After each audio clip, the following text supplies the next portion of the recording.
Hello, and thank you for taking the time to view our webinar session, Considerations for Cloud Native Application Development and Deployment. This webinar was produced by Aberdeen Strategy and Research and brought to you by Oracle. Joining us today are Jim Raposa, Vice President and Principal Analyst at Aberdeen Strategy and Research, Eric Sedlar, Vice President and Technical Director, Oracle Labs, and Manish Gupta, Vice President, Java and GraalVM at Oracle. Now I'll turn it over to Jim to get started. Thanks, David. Yeah, as David said, I'm from Aberdeen Strategy and Research, and what we do is we survey and talk to organizations like yourselves about how you're using technologies like application development, how you're being challenged, what is driving you to improve and modernize, what strategies and capabilities you're following. We also use metrics to identify leaders and best in class, and are able to figure out what they do that makes them best in class, and are then able to offer suggestions and recommendations for other businesses to improve and become leaders. So we've been covering application development for a long, long time. And recent years, we've really seen one of the biggest transformations and changes in how applications are designed, how they're developed, how businesses deploy applications, and even for things like how they manage and test applications. It's really been one of the biggest changes we've ever seen. You've seen this move from most application development being traditional monolithic applications, and now you're seeing this move towards more agile, distributed, dynamic applications built as microservices, built on containers and developed with Kubernetes, being deployed on hybrid cloud and multi-cloud environments. And this has really led to not just change in application development, but change in entire application environments and really change in how businesses deploy technology overall. So looking at this transformation, in our research, we've seen a lot of new technologies. They've been growing pretty much geometrically in the last few years, just doubling almost every single one of our surveys into how these technologies are being used. So we're seeing more businesses develop microservices. 28% are using microservices. 52% are deploying on hybrid cloud. In my research, I often like to say that hybrid cloud is the new normal, that by default, most applications are designed for hybrid infrastructures. We've seen the rise of DevOps and Agile, and obviously many developers are using CI/CD practices to build applications. Kubernetes, pretty much at this point, every company is at least investigating Kubernetes. I was recently at my first in-person conference in a while. I was at KubeCon Cloud Native, and the trends in Kubernetes are really changing how applications developed. Almost every developer is at least trying to figure out how to utilize Kubernetes, how to build container-based applications. As you see here, again, 83% are using it in some form, and 17% are using it in production, which sounds like a small number, but that's almost 3 times what we saw just 3 years ago. And I want to send a question out to one of my co-presenters here, Manish. From your standpoint, from the Java and Oracle standpoint, how are these new technologies impacting developers and impacting the ways that applications are built? Yeah, I think, Jim, we are seeing both the development environments as well as the deployment modalities evolve and go through pretty significant transformation over the last few years. Not a new thing for sure.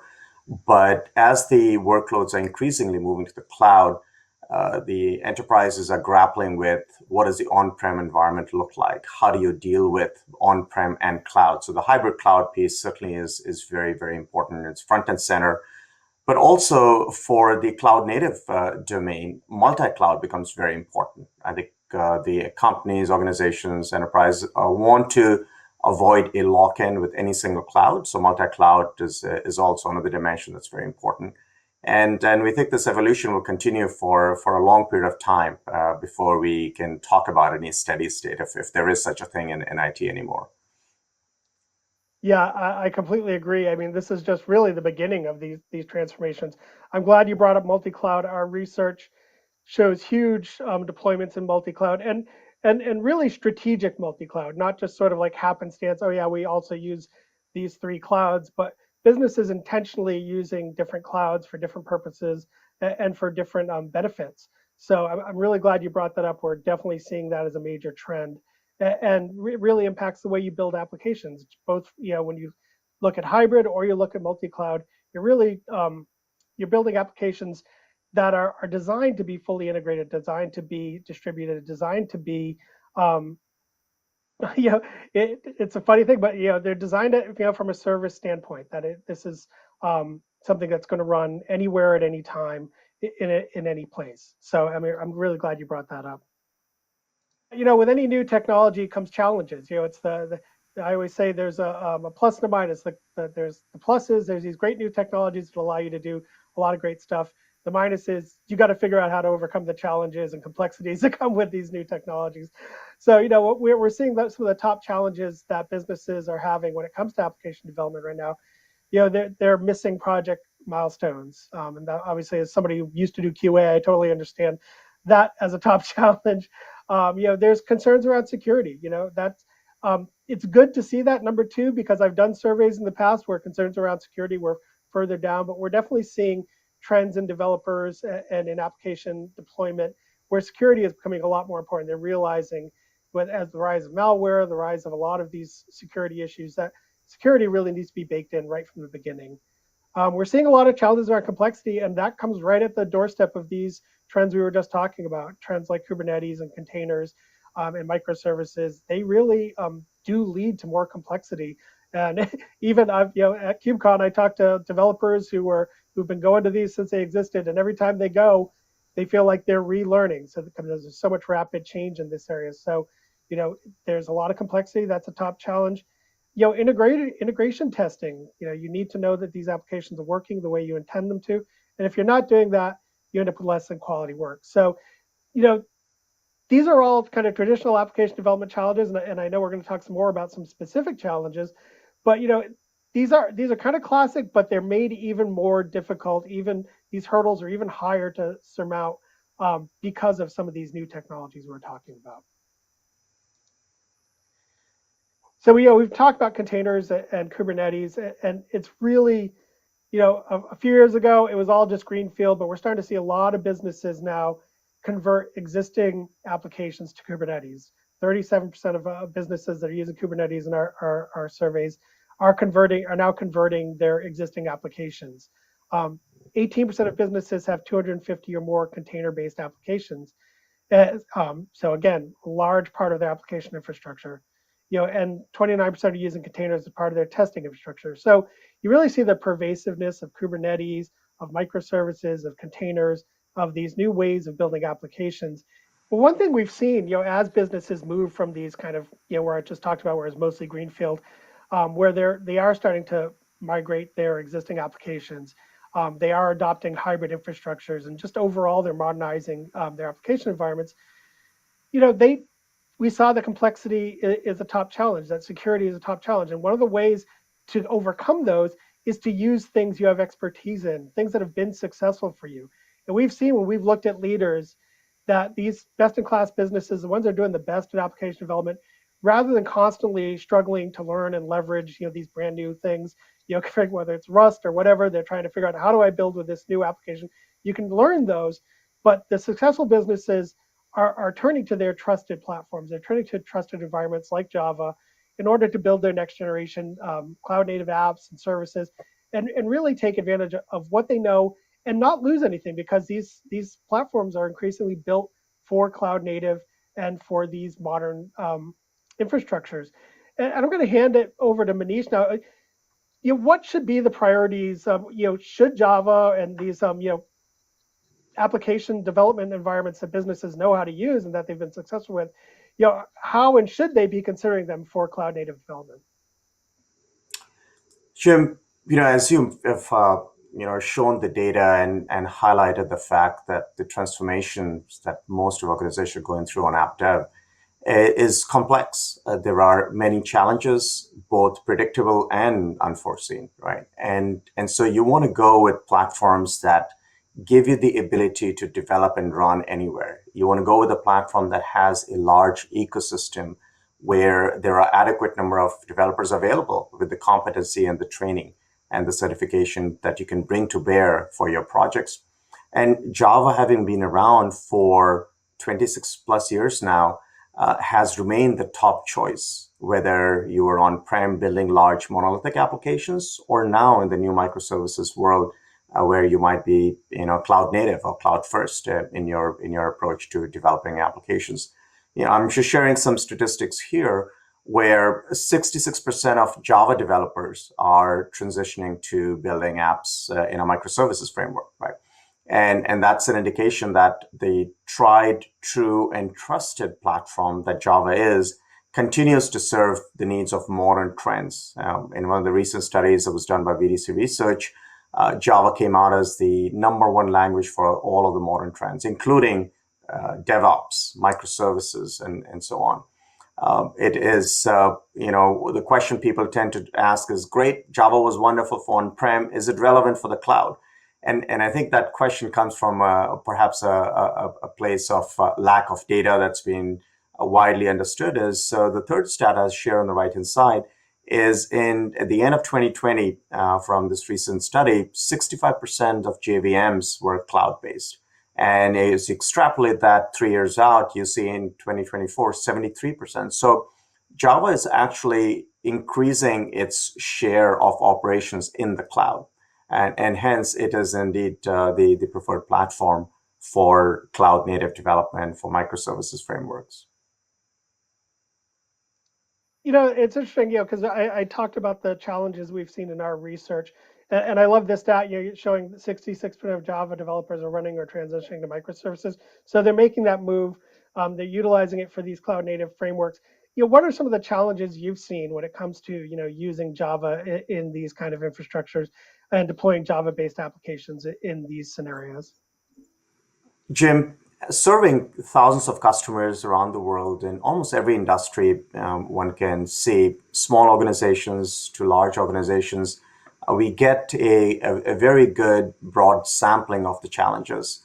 And any organization, particularly large organizations, either are maintaining existing apps on-prem or are in their modernization journey, where they're taking applications and moving them to the cloud, or perhaps refactoring for better performance and maintaining on-prem, or they're building brand new applications, most likely in a cloud native environment, but perhaps on-prem as well. So, you can put them in one of three buckets, or the projects can fall in one of three. And the six things I put on the chart here are kind of a summation of what we're hearing from our customers. Managing the various versions across different types of kind of software versions that are running. The second piece is managing the security baseline. You highlighted the issue of security, right? All the way from starting to developing to running in your different environments. Managing that baseline is front and center to every CIO's mind these days. And with the privacy and other challenges, compliance and adherence to governance rules is equally important. The next piece, because of the hybrid environment we talked about earlier, the multi-cloud environment, and needing to maintain workloads in different modes, this evolution that the organization is going through really leads to many, many challenges in the app dev world. And as you're going through this transformation, you don't want to sacrifice performance. You don't want to give up your visibility and manageability of these applications. So performance tuning and monitoring becomes very, very important. The next piece I have is many of the software elements, they reach end of life or reach end of public updates. So how do you ensure that you've got the right patches, security patches, patches that have the bug fixes and so on, for releases that have reached end of public updates? And finally, you want access to best in breed technology partner that has the depth and breadth of resources that can solve your issues and give you the support you need. So those are the six things that we hear consistently across our large customer base. And if you elevate that to, talking to the CIO, what's top of mind for them? They want to mitigate risk. They want to have and insert agility across their business processes, and they want the support through this transformation and the journey that they're on. So that's sort of the, I would say, amalgamation of all the things that we tend to hear on the challenges in this modernization journey in the world that's shifting to a cloud native perspective. And, my colleague here, Eric Sedlar, being kind of the head of development for a large organization, sees it every day. I'd love to hear, Eric, your perspective on these challenges that you see in your organization and with your customers as well. Sure. Thanks, Manish. So I think the primary thing here, and we have a slide with some analyst data, is that people are finding that cloud developer productivity isn't what it should be and what they're used to on-prem. Right? Developers in the cloud are spending only a small fraction of their time actually building the application, and it's automation of deployment and the testing infrastructure, and just the lack of infrastructure around the development process in the cloud is clearly inhibiting their productivity. There's many surveys like this one. I don't need to go into the details of this one in particular that will say the same thing, that developer productivity in the cloud is not where it could be and where it should be. And so where does this problem really come from? And I think where this comes from was back in the origins of the cloud as a developing infrastructure. The people who built the cloud said, well, we don't really want to be in the language business. So they defined this abstraction called a container, which is it's a set of programs that are running on the operating system abstraction. All we know about is it's just running a program at the operating system level. And so there's a whole tech stack built around containers and Kubernetes, which is great, but it really has no knowledge whatsoever of the particular programming language running in the container. That's a black box from the point of view of the cloud management and container infrastructure, right? And so what you see is the set of utilities that don't know about the languages running in the containers, trying to manage around the black boxes, and they have all these configuration files, and there's a whole set of utilities that are built by different open source teams, and integrating them together is tedious and error prone. And you'll hear this phrase death by YAML, which is the markup language that's most common in configuring these cloud utilities, right? And I think that the source of the problem is that this cloud tech stack is missing many of the things that come out of the programming language community for the last 50 years that make them productive, right? And so build time validation of parameters, something we call type checking, is missing in these cloud configuration files or many of these cloud utilities. When I'm on-prem, I'm expecting to be in an integrated development environment, an IDE, that will help me autocomplete as I type in my Java code. Well, some of that's missing from these cloud configuration files or the other pieces of code, in its configuration as code. But I still don't have some of the other developer tools that I get for that new kind of configuration code. And then often, the cycle of which you make a change and you want to test and debug that change, or getting real-time access to debugging the system in the cloud as it's running, isn't the same as it used to be. You're back to digging through logs and printf debugging as a way of figuring out what's going on. And what you find in these files is a lot of little magic strings that have to be cut and paste from some obscure location in the console of the cloud provider. Copy this resource ID from this part of the console into that YAML file, and if you miscopy one of these things, you get obscure errors that are very difficult to debug, right? And so this tech stack, the existence of this is because it was all built around being portable across programming languages, and what they haven't really focused on is being portable across clouds, and that you're building in these dependencies that make it difficult to move across multiple clouds or move it from cloud to on-prem or vice versa. So what we're trying to do, at least in my team, is trying to rework some of the cloud tech stack built on some of the infrastructure that the Java community has built up for the last 25 or 30 years. And my team, which we built Graal VM starting in 2011, we've been working on that for 10 years. We recently got involved with hiring a lot of engineers, as well as the founder for Micronaut. And we have a lot of history with IDEs and my team around NetBeans, and we've retooled that for Visual Studio Code and a bunch of other utilities that Oracle develops that we need to use in the cloud, like the Oracle Cloud SDK for Java or Java drivers for the database. We're going to be taking these components and testing and integrating these together. What we're going to try to do is make it as easy to debug on the cloud and remotely in a Kubernetes environment as it is locally, adding autocomplete for some of the other cloud configuration files or some of the cloud integration components that are put into the framework in your Java source code, and basically validating everything that you put into your cloud development environment as you type it the way you do when you're just writing basic Java SE code on-prem. And then what we're also going to do is test to make sure that this tech stack of Java-based components is working on a number of public clouds, and we're starting off, in addition to Oracle Cloud, with AWS and with Azure. One of the things that the framework does for you, and because Micronaut's really a cross-platform, cross-vendor set of abstractions in the framework, you can redeploy your application from Oracle Cloud to Azure to AWS, and the same code works. So, and we're going to test that stack to make sure this stack that I went through on the left is working, and so you can not get locked in into a particular cloud provider API inadvertently, and when you have more flexibility about which tools you're using. And so one of the ways I show here in a few little screenshots that it kind of becomes confusing is when you're using a framework, you're annotating parts of your Java code to indicate where they're going to be plugging into an HTTP request, with a URL, and if these things have to line up. And so if the name of the URL is has a typo with respect to the name of this argument, one of them you mistyped, those kind of associations are normally not checked for you by the Java compiler. We're testing that for you, and we're checking that for you as you type now with Growl Tools for Java and with Micronaut, because everything we're doing in our tech stack is done at build time. It's a whole build time based tech stack that Micronaut introduced a few years ago. Growl VM native image is also designed around the closed world assumption where at build time we know all of your code. We're evaluating all that code as you're typing it.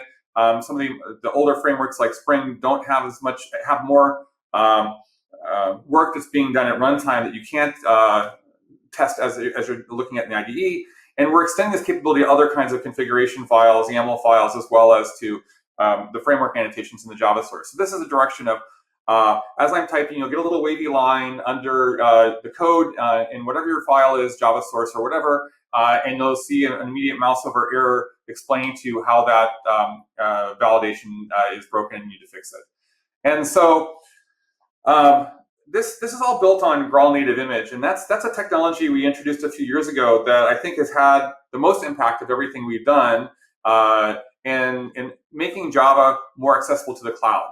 And so there's been this perception, I think, for a little while that Java is not the best language to use in the cloud because it has this warm-up time and a bigger memory footprint as part of write once, run anywhere. There's a JIT compiler that has to warm up. Well, Growl VM native image solves that in that you can pre-initialize your application at deployment time, warm up all the things, check all the configuration files, compile everything as your application is going to use all the libraries.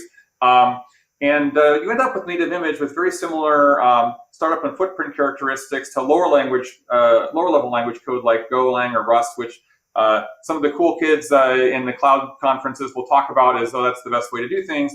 In fact, you can get the same performance characteristics with Java this way. And then what you're getting then with native image is that you can leverage all of the investment you've made in the Java ecosystem. I think most commercial enterprises worldwide have a significant set of Java infrastructure on-prem that they use. The Java ecosystem has, I think, the deepest set of high-performance libraries available in the open source community. If you go to Maven, that set of libraries that's available in open source is deeper and broader and more capable than I think the ecosystem for any other language out there. And then one of the side benefits of the native image process is that it's only putting into your deployment image exactly the code you need and nothing extra. It's not going to have you deploy a library with 100 functions of which you use only one. It pulls in only the parts of the code you need. That actually makes your security profile for what you're deploying better, because the less code there is that's in your deployment, the less vulnerable code you have to protect against attacks. And so it makes it smaller, but it also tightens your security profile as well. And I don't know, Jim, I think you mentioned at KubeCon that you kind of saw some of the hype around alternative programming languages. I don't know what your thoughts were on, how much traction kind of alternative some of these new languages are getting compared to languages like Java that are more established. Well, yeah, there were definitely plenty of sessions and discussions around those languages, around Rust and other ways to build applications in cloud native platforms. And one thing you definitely see is the high complexity that developers are trying to figure these things out. And when you're in a high production environment, a lot of times you don't have the time to figure these things out. So I definitely think there's a lot of interest in these ways to build cloud native applications without having to you know take a million courses at a cloud native conference to figure these things out. So definitely you saw that for sure. Eric, you make a really important point about the value and power of a large ecosystem that brings together elements that are needed to make the transformation and the modernization real and make it easy. It's something more practical as opposed to having to reinvent the wheel every single time. And Java, that's one of the power of the platform. It's certainly that there are millions of developers out there that have been trained and certified, but also the fact that you've got this large ecosystem that covers the entirety of stack, the entire stack, whether it's in the development side or now in the DevOps world. Java has got all of the elements there. And GraalVM is such a perfect example of what has emerged through that power of the ecosystem. We have taken GraalVM Community Edition and boosted the performance and provided additional capabilities as part of GraalVM Enterprise and made it available as part of the Java SE subscription at no additional cost. And if you run your workloads on Oracle Cloud Infrastructure, it is available to you for free without any additional cost. So, you get the boost in performance. You're able to if you're truly running in a polyglot world where you're writing your application in multiple languages, you can compile them with GraalVM Enterprise. It gives you a smaller memory footprint, reduced processing requirements, and hence your cost for running your cloud native applications goes down as well. So very, very powerful piece that's emanated from the Java ecosystem. And one thing we haven't touched upon much today, Jim and Eric, is the fact that when you're built something and you're running, whether it's in multi-cloud, hybrid cloud, on-prem, you need the visibility, you need the insight, you need the ability to, on an ongoing basis, improve the performance and tune the performance of your deployment estate, right? And given that Java is almost in every single organization, in some cases, hundreds of applications written in Java are running, we felt it was very important to continue to enhance the management capabilities. And so we launched this Java Management Service. It's a native service on Oracle Cloud Infrastructure, certainly available for free on OCI, but it's also included with your Java SE subscription. So again, giving our customers the ability to have better visibility and insight into what does their environment look like and what do they need to do to stay within the security baseline. And I'm going to sum it up by kind of talk about things that are part of the Oracle Java SE subscription. You get the binaries from Oracle, the innovator behind JDK, behind Java. You get the support from best-in-class team that's got 27 languages supported 24/7 all year round, all around the world, and over 15 years of experience with every single support engineer that's there. Management tools like the Java Management Service or the Advanced Management Console for the desktop side. Talked about GraalVM Enterprise included as part of the subscription. You get the updates to releases that have reached end of public updates. Again, very important to maintain the security baseline for applications that might be running on older versions of Java. And we have the Java Success Program. So all in all, trying to meet the needs of what the IT environments and organizations need around the world in all industries, and to get security and compliance, to get the management visibility and support from the best partner, to have the business flexibility to move at the pace that the business requires, and to get the performance and efficiency through things like GraalVM Enterprise. So Java is ready, and we are there to help you through your cloud native journey and the modernization journey that you might be on. With that, Jim, back to you. Thanks, Manish. Yeah, this has been a great conversation, talking about how the, application development's changing and innovating. And, innovation is great. It's what keeps our jobs exciting and keeps everything interesting. But, when you adopt new technology, when you innovate, it doesn't mean moving past everything that came before it. In fact, one thing we found over the years is that every time there's a new innovation, a new technology, it also, everything else around it, or many other new technologies, evolve and become innovative in their own way. As Eric said, Java is 25 years old, and Java today is very different. It has evolved over the years and become and stayed modern through all of that period. And we see that with other technologies. And every time something new comes around, whether it's cloud or AI or now with containers and Kubernetes, technologies evolve and become ready to work with those. And in our research, we've seen that organizations that are leaders and are successful, they understand that utilizing best of breed solutions as part of their modernization, as part of innovation, does lead to more reliable, more secure, higher performing, and really successful applications. So I want to thank Eric and Manish for joining us today and providing all those great insights and great information. And I want to thank you for joining us and finding out about the considerations in cloud native application deployment. Thank you, Jim. With that, we'll conclude our session for today. I want to thank our speakers for sharing their research, insights, and recommendations with us. Special thanks to Oracle for making this webinar possible. We hope you enjoyed this session. Thank you for attending.